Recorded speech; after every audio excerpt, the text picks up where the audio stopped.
Sa pagtapak mo sa abroad, doon magsisimula ang totoong laro ng buhay. Walang madali, malayo sa pamilya, walang kasangga sa umpisa at bawat sentimo pinaghihirapan.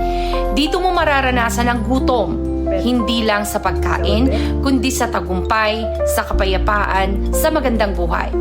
Kaya kung gusto mong mabago ang takbo ng buhay mo, baguhin mo muna ang mindset mo.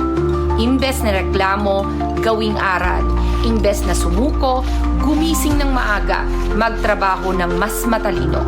Dahil ang tagumpay sa abroad, hindi lang para sa masisipag, kundi para sa mga may malinaw na layunin, tamang diskarte, at paniniwalang kaya nila. Mindset muna, bago resulta. At kapag nabago ang mindset mo, dyan magsisimula ang tunay na pagbabago ng buhay mo.